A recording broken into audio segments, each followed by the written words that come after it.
Hello friends, आपका एक बार फिर से स्वागत है रेडी फॉर फ्यूचर पर।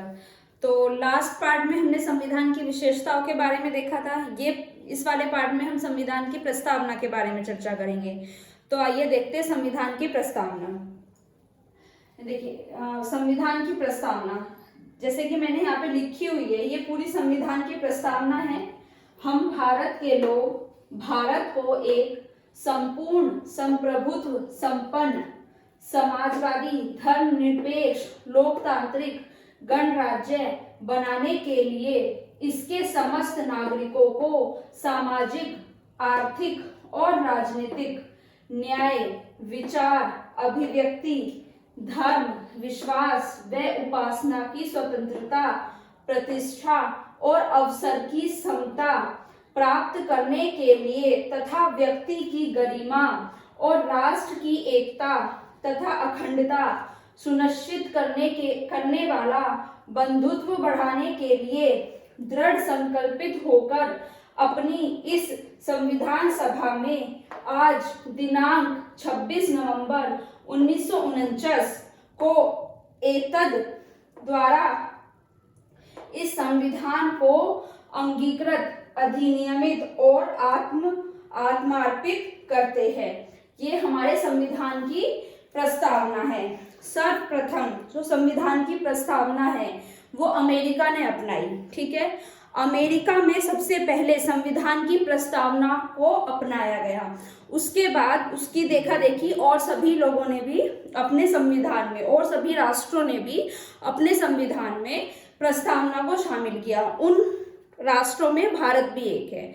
तो भारत ने भी अमेरिका के ही संविधान से प्रस्तावना के रूप को ग्रहण किया कि प्रस्तावना को अपने संविधान में शामिल किया।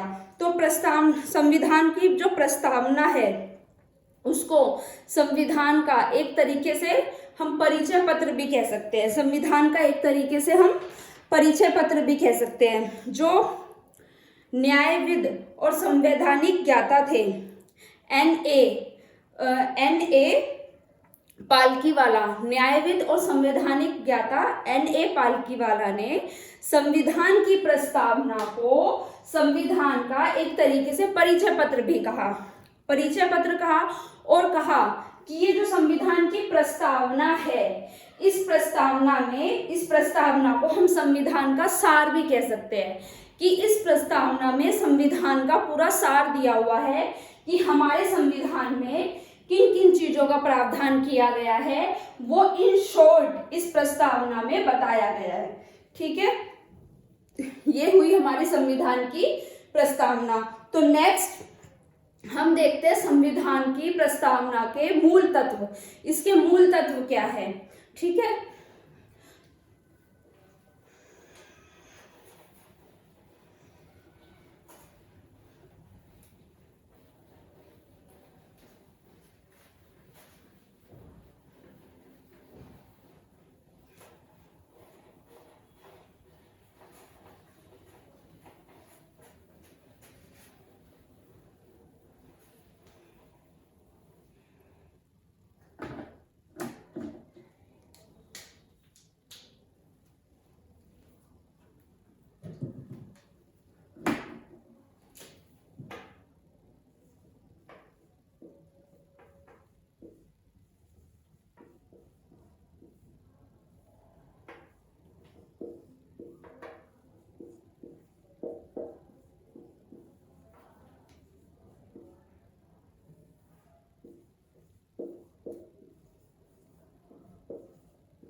यहाँ हम देखेंगे संविधान की प्रस्तावना के मूल तत्व। तो इसका पहला तत्व होगा संविधान के अधिकार का स्रोत। संविधान के अधिकार का स्रोत इसका पहला मूल तत्व है।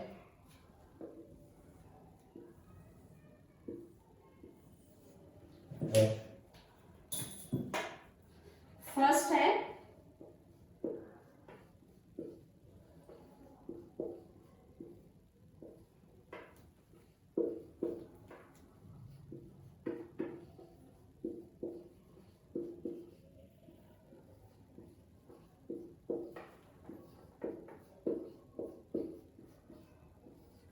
संविधान के अधिकार का स्रोत, संविधान के अधिकार का स्रोत। ठीक है, नंबर सेकंड होगा इसकी प्रकृति। ठीक है, थर्ड पॉइंट होगा इसका उद्देश्य। ठीक है, फोर्थ पॉइंट है इसे पारित या लागू करने की तिथि, लागू करने की तिथि। ठीक है, पारित या लागू करने की तिथि। तो संविधान का अधिकार का स्रोत, इसके बारे में हम फर्स्ट बात कर लेते हैं। संविधान का अधिकार का स्रोत कि जो भारत के लोग हैं वही इसकी शक्ति है। संविधान के अधिकार का स्रोत में क्या आएगा? जो भारत के लोग हैं, भारत के लोग ही इसकी शक्ति को अधिग्रहण करते हैं। मतलब इसकी शक्ति का जो स्रोत है वो क्या है? भारत के लोग है। नेक्स्ट है इसकी प्रकृति। इसकी प्रकृति कैसी है? लोकतांत्रिक। इसकी प्रकृति संप्रभुत्व, समाजवादी, धर्मनिरपेक्ष, लोकतांत्रिक, गणराज्य की व्यवस्था। इसकी प्रकृति में क्या है? संप्रभु, लोकतांत्रिक, धर्मनिरपेक्ष, गणतंत्र राज्य की व्यवस्था इसकी प्रकृति है। मैं यहां लिख देती हूं।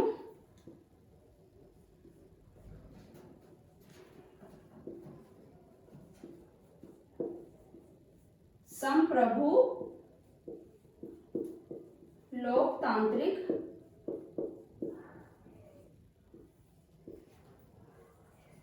धर्मनिरपेक्ष,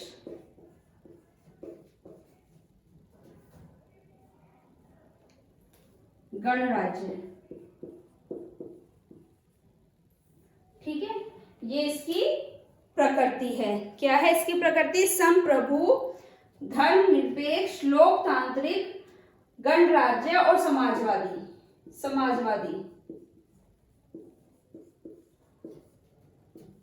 ये इसकी प्रकृति है। ठीक है, किसकी? संविधान की प्रस्तावना के मूल तत्व में। ठीक है, इसका उद्देश्य है। अब इसका उद्देश्य देख लेते हैं। इसका उद्देश्य क्या है? न्याय, स्वतंत्र, समानता और बंधुत्व को बढ़ावा देना। इसका उद्देश्य क्या है? न्याय, स्वतंत्र, समानता और बंधुत्व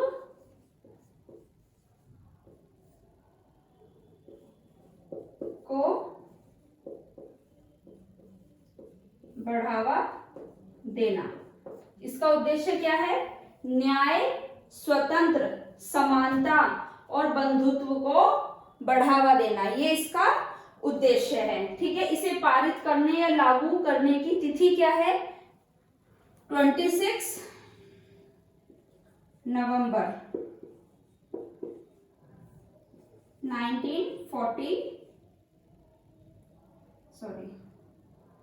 1949।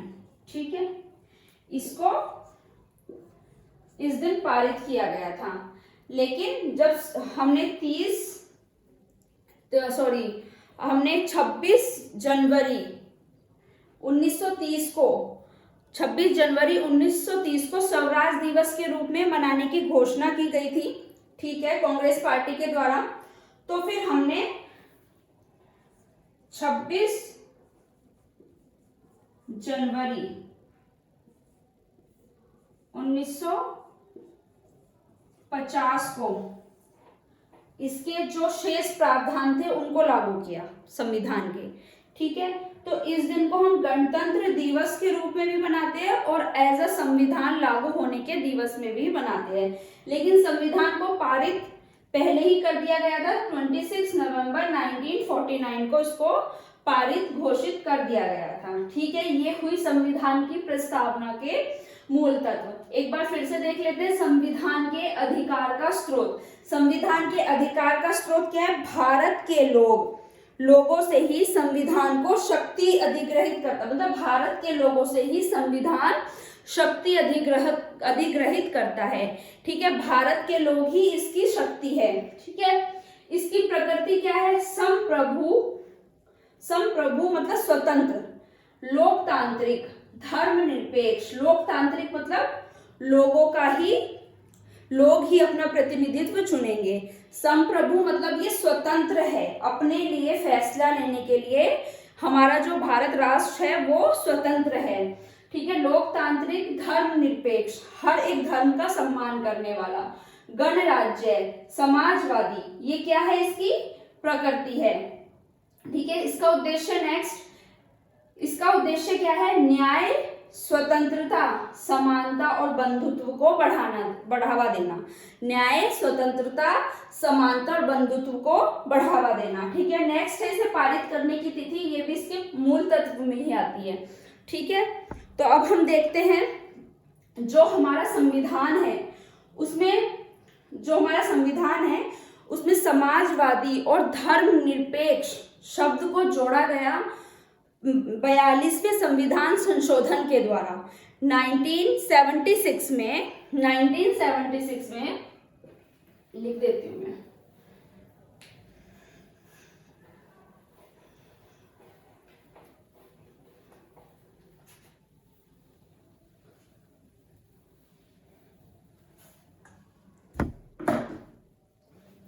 सबसे पहले प्रस्तावना,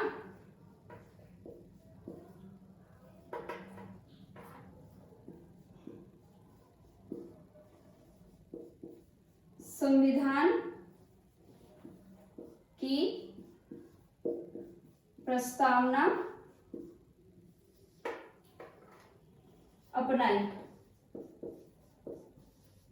अपनाई या शामिल की अपने संविधान में। किसने की? अमेरिका ने। ठीक है,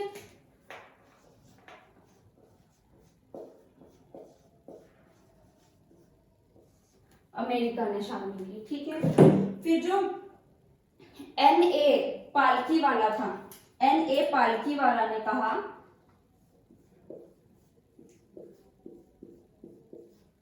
N.A. पालकी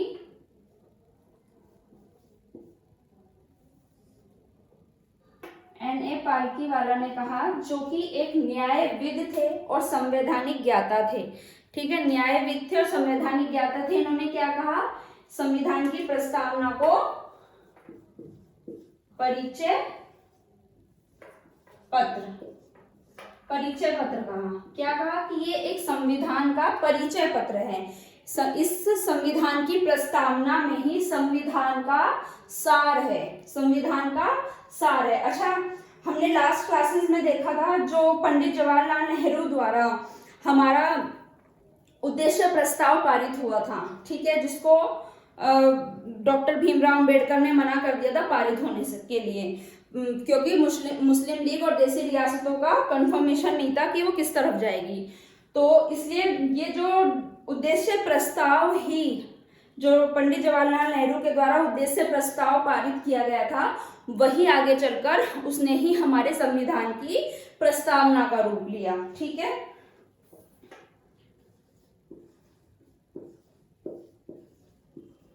उद्देश्य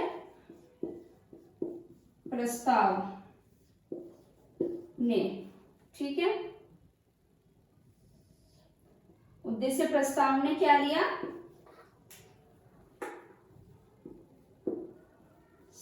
संविधान की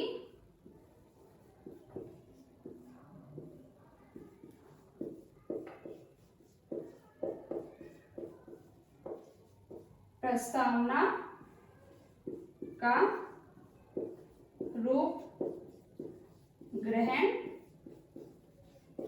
किया। ठीक है, उद्देश्य प्रस्ताव ने ही संविधान की प्रस्तावना का रूप ग्रहण किया। ठीक है, और ये 42वें संविधान संशोधन के द्वारा क्या हुआ था?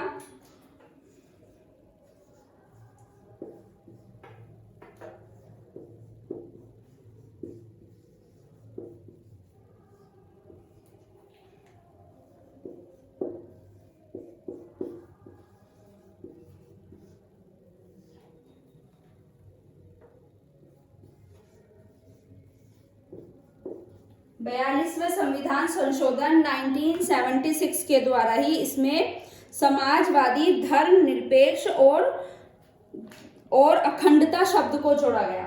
किसको जोड़ा गया?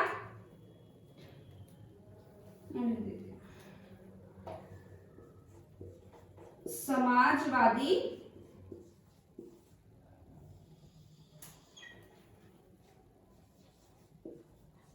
धर्मनिरपेक्ष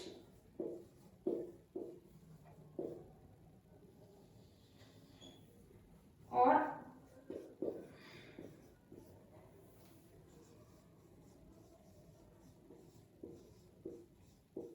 अखंडता शब्द को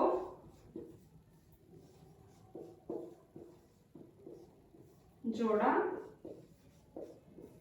गया। ठीक है, ये क्या हुआ? एक बार फिर संविधान की प्रस्तावना सबसे पहले अमेरिका ने अपनाई थी, फिर उसको देखकर और लोगों ने भी अपनाई, तो उनमें से एक भारत भी है।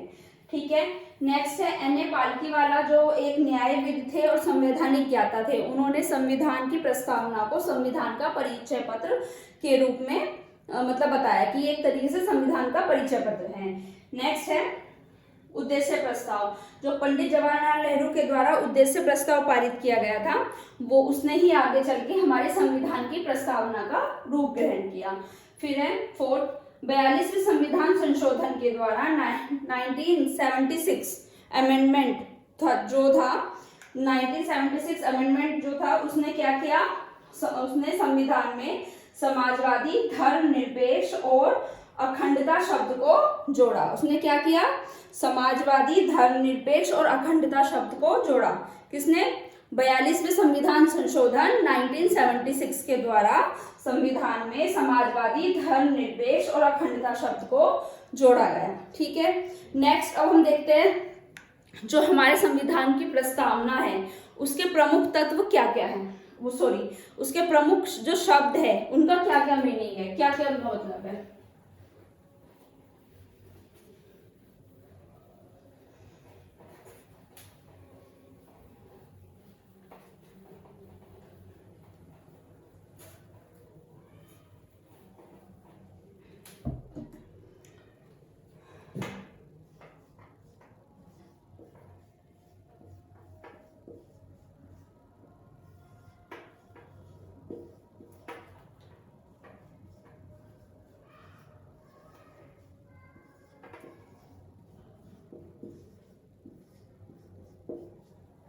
ठीक है, प्रस्तावना के प्रमुख शब्द।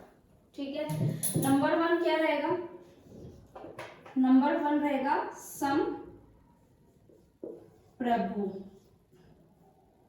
संप्रभुत्व।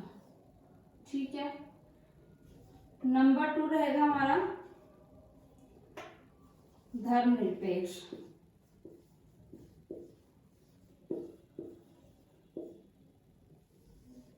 ठीक है, नंबर 3 समाजवादी। ठीक है, नंबर 4 रहेगा न्याय। नंबर 5 स्वतंत्रता। ठीक है, नंबर 6 रहेगा इसका धर्मनिरपेक्ष, समाजवादी, न्याय और स्वतंत्रता। पहले और गणतंत्र,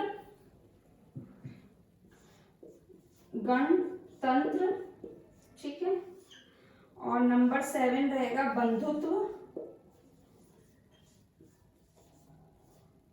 और नंबर 8 रहेगा समानता। ठीक है। इसमें हम, ठीक है, हाँ, एक लोकतांत्रिक भी रहेगा। नंबर 9 मोस्ट इंपॉर्टेंट, लोकतांत्रिक।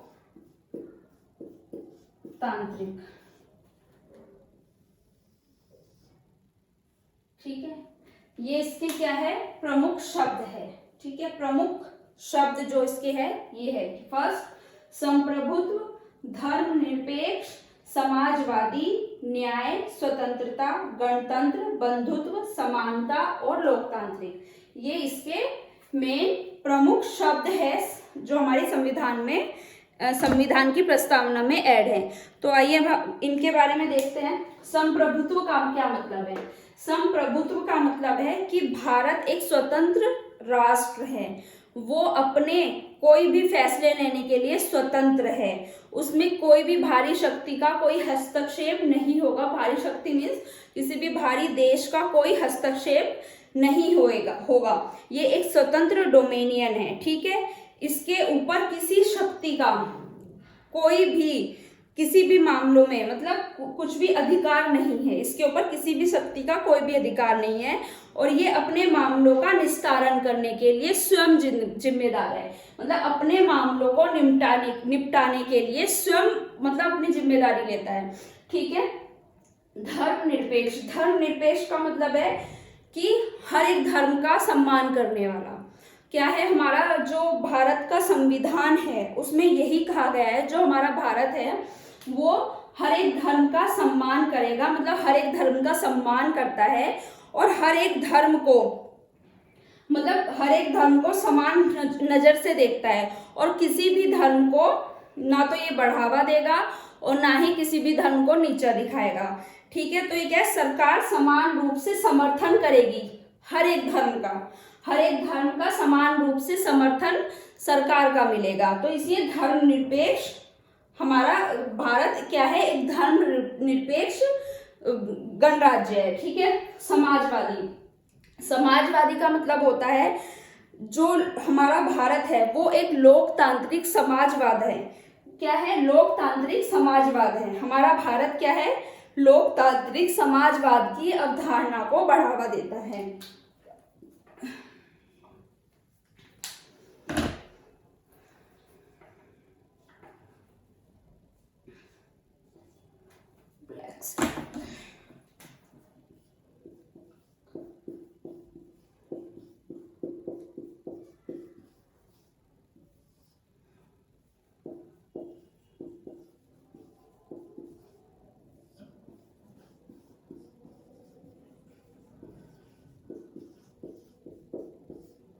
लोकतांत्रिक समाजवाद की अवधारणा को बढ़ावा देता है। इसमें क्या है, जो हमारे उत्पादन और वितरण के जो भी संसाधन हैं उनका राष्ट्रीयकरण होगा। मतलब जो हमारा उत्पादन है और जो वितरण है वो सबके लिए समान होगा। ठीक है, उनका राष्ट्रीयकरण होगा, और वो निजी संपत्ति का निजी जो संपत्ति है या निजी संपत्ति का भी उन्मूलन करता है। मतलब निजी संपत्ति का भी उन्मूलन करता है, समाजवाद की व्यवस्था को बढ़ावा देता है। कौन, हमारे भारत का संविधान। ठीक है, और ये क्या कहता है, जो लोकतांत्रिक समाजवाद है वो मिश्रित अर्थव्यवस्था को अपनाता है। मिश्रित अर्थव्यवस्था को अपनाता है, मतलब मिश्रित अर्थव्यवस्था में ही उसकी आस्था है।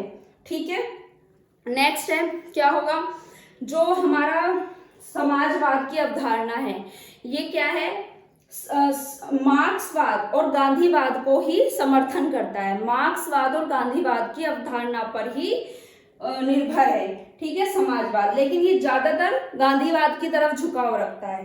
ज्यादातर ये गांधीवाद की तरफ झुकाव रखता है और साम्यवाद का विरोधी है।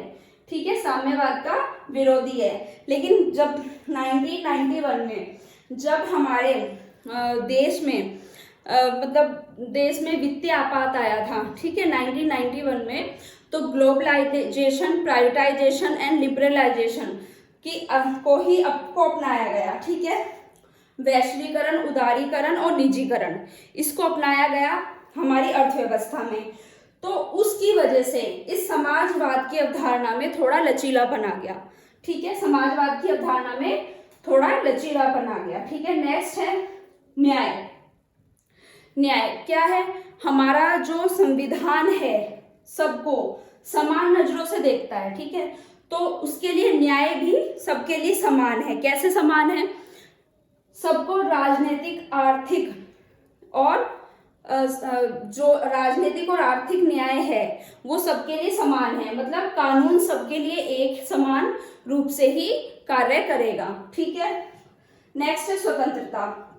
ये हमारे स्वतंत्रता क्या? स्वतंत्रता जैसे हमें स्वतंत्रता दी गई है, स्वतंत्रता कुछ भी अपनी गतिविधियों के लिए, ठीक है, स्वतंत्रता दी गई है, तो हम अपनी कोई भी गतिविधि कर मतलब स्वतंत्र रूप से कर सकते हैं। तो ये स्वतंत्रता की भावना को बढ़ावा देता है। ये हमारे मौलिक अधिकार में भी है, हमारे मौलिक अधिकारों में भी स्वतंत्रता का उल्लेख किया गया है। अगर हमारे मौलिक अधिकारों का हनन होता है तो हम सीधे सुप्रीम कोर्ट यानी कि सर्वोच्च न्यायालय हमारे मौलिक अधिकारों की रक्षा करता है। ठीक है, गणतंत्र राज्य। गणतंत्र राज्य कैसे है? जैसे कि हमारा जो संविधान है वो गणतंत्र राज्य, इस राज्य गणतंत्रता को बढ़ावा देता है। गणतंत्रता को कैसे बढ़ावा देता है? जो जैसे कि आपने ब्रिटेन में देखा है, ब्रिटेन में कैसी व्यवस्था है कि उत्तराधिकारी वाली व्यवस्था है कि राजा का शासन होता है और उत्तराधिकारी आके उसका पद ग्रहण कर लेते हैं। लेकिन हमारे इसमें क्या है? हमारे इसमें जो हमारी राजा है या जो हमारा सर्वोच्च जो पद है उसका चुनाव किया जाता है। अप्रत्यक्ष विधि के द्वारा उसका चुनाव किया जाता है और वो 5 साल के लिए आता है। ठीक है, फिर नेक्स्ट 5 साल के बाद फिर से चुनाव होगा और कोई और हमारे सर्वोच्च पद पर बैठेगा, जैसे राष्ट्रपति हमारे यहाँ। तो ये ब्रिटेन में होता है। ब्रिटेन में क्या उत्तराधिकारी वाला पद चलता है और हमारे यहाँ पे क्या चलता है? हमारे यहाँ पे चुनाव अप्रत्यक्ष रूप से चुना जाता है। ठीक है, अमेरिका में भी यही होता है। ठीक है, वहां पे जो सर्वोच्च पद होता है जो राष्ट्रपति का, उसका चुनाव किया जाता है। ठीक है, नेक्स्ट है बंधुत्व की भावना को बढ़ाना। बंधुत्व की भावना को कैसे बढ़ाता है? जो हमारा वयस्क मताधिकार है, जो वयस्क मताधिकार का हमें अधिकार दिया गया है, जो हमें मत देने का अधिकार दिया गया है, अपना प्रतिनिधि चुनने का अधिकार दिया गया है, वो बंधुत्व और भाईचारे की जो भावना है उसको बढ़ावा देता है। ठीक है, और नेक्स्ट हमारा है समानता। और उसी के द्वारा ही, वयस्क मताधिकार के द्वारा ही सब लोगों के अंदर समानता का भाव आता है कि सब लोग समान है, सब लोग अपना प्रतिनिधि चुनने के लिए समान है। ठीक है,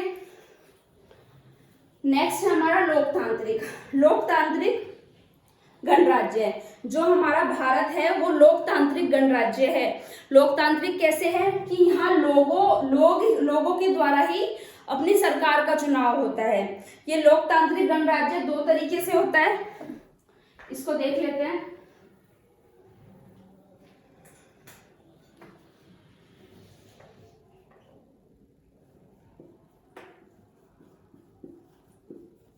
प्रत्यक्ष और अप्रत्यक्ष।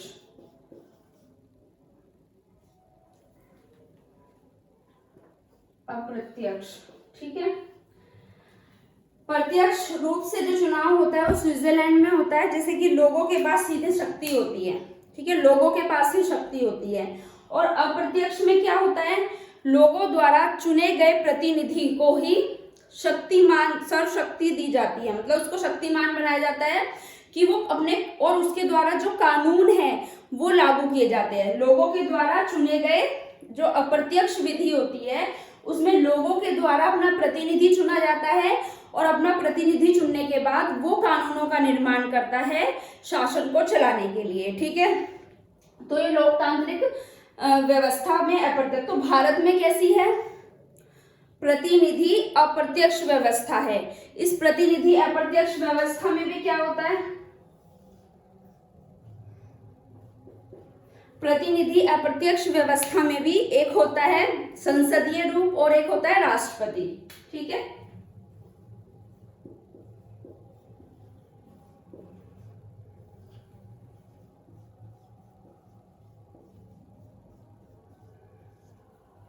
ठीक है। यहाँ पर क्या होता है, हमारे जो भारत में अपनाई जाती है वो प्रतिनिधि अप्रत्यक्ष संसदीय रूप को अपनाया जाता है। ठीक है, प्रतिनिधि अप्रत्यक्ष संसदीय प्रणाली को अपनाया जाता है। इसमें क्या होता है, संसद द्वारा ही कानूनों को पारित किया जाता है। इसमें जो कार्यपालिका होती है वो अपने द्वारा लागू किए गए कानून और नीतियों को मतलब जवाबदेही होती है उसकी विधायिका के प्रति। ठीक है, कार्यपालिका जो भी कानून और नीतियां बनाएगी उनकी जवाबदेही होती है विधायिका के प्रति। ठीक है, तो ये हमारा यहाँ पे क्या है, संसदीय प्रणाली को हमने अपनाया है। तो ये हुए हमारे संविधान की प्रस्तावना के कुछ प्रमुख शब्द। आज यहीं पर संविधान का टॉपिक खत्म होता है। नेक्स्ट टॉपिक में हम संघ और उसके राज्यों की चर्चा करेंगे, जो कि हमारा भाग 1 से शुरू होगा। भाग 1 में अनुच्छेद 1 से 4 तक हम इनकी चर्चा करेंगे। ठीक है, आई होप आपको ये वीडियो पसंद आया हो तो लाइक शेयर एंड सब्सक्राइब कीजिए। Thank you so much.